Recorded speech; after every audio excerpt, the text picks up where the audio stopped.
आज मैं परमेश्वर हमारे पिता और माता है इस उपदेश शीर्षक के साथ परमेश्वर का वचन साझा करना चाहूंगा। आइए हम परमेश्वर के वचन को देखने का कुछ समय ले। आइए हम इब्रानियों अध्याय 12 आयत 9 पर एक नजर डालें। फिर जबकि हमारे शारीरिक पिता भी हमारी ताड़ना किया करते थे और हमने उनका आदर किया, तो क्या आत्माओं के पिता के और भी अधीन न रहे, जिससे हम जीवित रहे?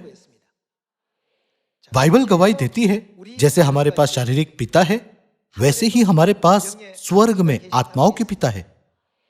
क्या हम हमारे शारीरिक पिता को देखकर यह समझने में सक्षम नहीं है कि परमेश्वर जो हमारे आत्मिक पिता है उनका भी अस्तित्व है? अगर पिता है तो वह अवश्य और भी कौन होना चाहिए? वह अवश्य माता भी होनी चाहिए। पिता शब्द का तात्पर्य है कि वहां संतान भी है। एक आदमी संतान के बिना पिता नहीं हो सकता, है ना? हमारे पिता अभिव्यक्ति के माध्यम से बाइबल हमें बता रही है कि आत्मिक संतानों का भी अस्तित्व है। आइए हम 2 कुरिन्थियों अध्याय 6:17 पर जाएं। इसलिए प्रभु कहता है, उनके बीच में से निकलो और अलग रहो और अशुद्ध वस्तुओं को मत छुओ, तो मैं तुम्हें ग्रहण करूंगा और मैं तुम्हारा पिता होऊंगा। परमेश्वर हमें जागृत करते हैं कि वह समस्त मानव जाति के पिता है। मैं तुम्हारा पिता होऊंगा और तुम मेरे बेटे और बेटियां होंगे। जिस प्रकार शारीरिक दुनिया में एक पिता, बेटे और बेटियां होते हैं, उसी प्रकार पिता परमेश्वर और उनके बेटे और बेटियां भी हैं। बाइबल कहती है कि सांसारिक व्यवस्था स्वर्ग में की वस्तुओं का प्रतिरूप और छाया है। क्या सांसारिक परिवार प्रणाली में केवल एक पिता, बेटे और बेटियां होते हैं? और भी कौन होती है? एक माता। क्या यह सही है कि छाया में एक माता है लेकिन वास्तविकता में नहीं? क्या यह समझ में आता है? स्वर्गीय परिवार में भी किसका अस्तित्व होना चाहिए? आइए हम गलातियों 4 में जाकर इस बात की पुष्टि करें कि स्वर्ग में माता है।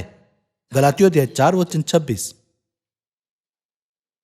पर ऊपर की यरूशलेम स्वतंत्र है और वह कौन है? यानी स्वर्ग में यरूशलेम स्वतंत्र है और वह हमारी माता है। यहां शब्द हमारी प्रतिज्ञा की संतान को संकेत करता है। हम इस बात की पुष्टि आयत 28 में कर सकते हैं। इसलिए हम समझ सकते हैं कि जो इसहाक के समान प्रतिज्ञा की संतान है, हमें संकेत करती है जिनके पास माता है।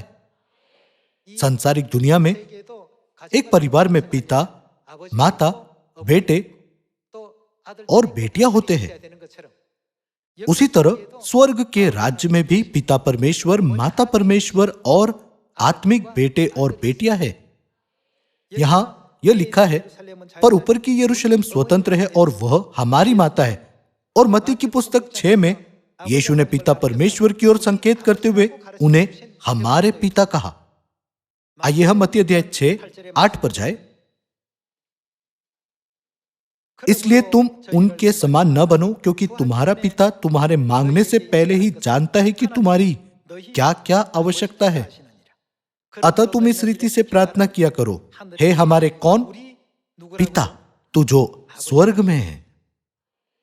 अगर स्वर्ग में हमारे पास पिता नहीं होते तो बाइबल ने परमेश्वर को पिता कहने के लिए नहीं कहा होता।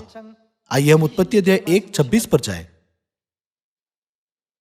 फिर परमेश्वर ने कहा, हम मनुष्य को अपने स्वरूप के अनुसार अपनी समानता में बनाएं और वे समुद्र की मछलियों और आकाश के पक्षियों और घरेलू पशुओं और सारी पृथ्वी पर और सब रेंगने वाले जंतुओं पर जो पृथ्वी पर रेंगते हैं अधिकार रखे।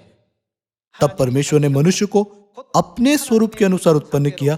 अपने ही स्वरूप के अनुसार परमेश्वर ने उसको उत्पन्न किया। उसने क्या उत्पन्न किया? नर और नारी करके उसने मनुष्यों की सृष्टि की।